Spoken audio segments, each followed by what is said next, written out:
ព្រមតែចាក់ទឹកសោះចូលទៅនិយាយវាថាឈ្ងុយពេញតភូមិហ្មងឈ្ងុយនឹងទឹកសោះមកជុំឯងុំនឹងឈ្ងុយគល់លក្រៃលក្រូចនេះហ្មងសម្រាប់មុខម្ហូបថ្ងៃនេះខ្ញុំយកត្រីយកមកឆាជាមួយនឹងគល់លក្រៃលក្រូចសម្រាប់ត្រីខ្ញុំហាន់វា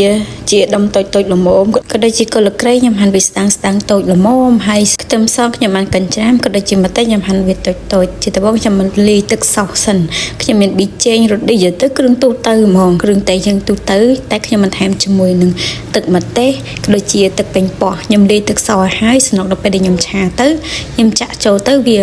ស្រួលបណ្ដោយបន្ទាប់ពីលាយទឹកសោះរួចរាល់ហើយខ្ញុំយកត្រីដែលខ្ញុំហាន់តូចល្មមហ្នឹងប្រឡាក់ជាមួយនឹងម្សៅបំ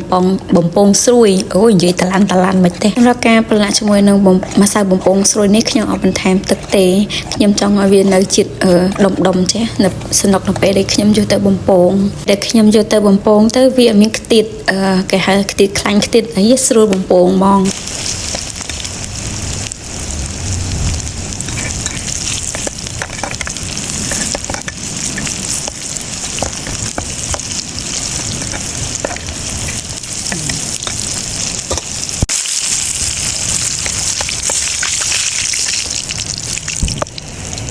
ត្រីខ្ញុំបានបំពងរួចរាល់ក៏ដូចជាទឹកសោះខ្ញុំបានលាយរួចរាល់ជាដំបូងខ្ញុំមករំលីងខ្ទឹមក៏ដូចជាម្ទេសឲ្យវាឡើងឈ្ងុយឈ្ងប់សិនពីរំលីងខ្ទឹមក៏ដូចជាម្ទេសឈ្ងុយឈ្ងប់ហើយទៅខ្ញុំចាក់ជាមួយនឹងគល់លក្រៃក៏ដូចជាលក្រូចចូលទៅរំលីងប្រហែលជា2-3ត្រឡប់ឲ្យវាឈ្ងុយឈ្ងប់ដែរតមកទៀតទៅខ្ញុំចាក់ជាមួយនឹងត្រីដែលខ្ញុំបានបំពងមុននឹងចាក់ត្រីចូលទៅទាំងអស់ហើយក៏ដូចជាចាក់ទឹកសោះចូលទៅបណ្ដោយទៅ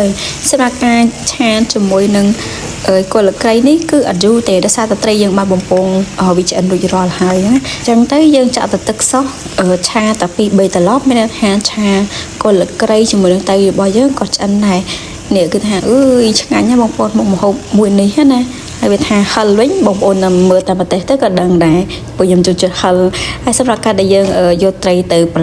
ម្សៅប្រឡាក់ជាមួយនឹងម្សៅបំពងហ្នឹងគឺយើងកុំឲ្យវាបែកសាច់ត្រីណាដល់ពេលយើងឆាចឹងទៅណាហើយសម្រាប់ទឹកសោះបងប្អូនភ្លក់តាមចំណង់ចំណូលចិត្តទៅចង់បានរសជាតិម៉េចគឺយើងយកតាមរសជាតិដែលយើងចង់ញ៉ាំហើយនៅពេលដែលយើងយកគល់លក្រៃនឹងមកឆាជាមួយនឹងត្រីបែបអញ្ចេះណាសម្បីតែគល់លក្រៃញ៉ាំទៅក៏ឆ្ងាញ់ដែរនៅពេលដែលយើងអាចដែរចេះញ៉ាំជាមួយនឹងគល់លក្រៃយើងមកធ្វើមុខម្ហូបនេះណាចេះញ៉ាំទាំងអស់និយាយទៅជាតិទាំងអស់ហ្មងបើលក្រូចវិញគឺកាន់តែឈ្ងុយទៀតតែលក្រូចដែលសអត់បានបំពងបើបានបំពងលក្រូចទៀតប្រហែលយើងញ៉ាំទៅស្រួយឆ្ងាញ់ជាងនឹងប៉ុន្តែបើគល់លក្រៃវិញរីកមិនហ្មងគឺជាតិគ្រឿងនៅក្នុងហ្នឹងណាហើយវីដេអូរបស់ខ្ញុំក៏មានតែប៉ុណ្្នឹងដែរបើមានកន្លែងណាខុសឆ្គងសូមធ្វើការខន្តីអភ័យទោសផងបាយ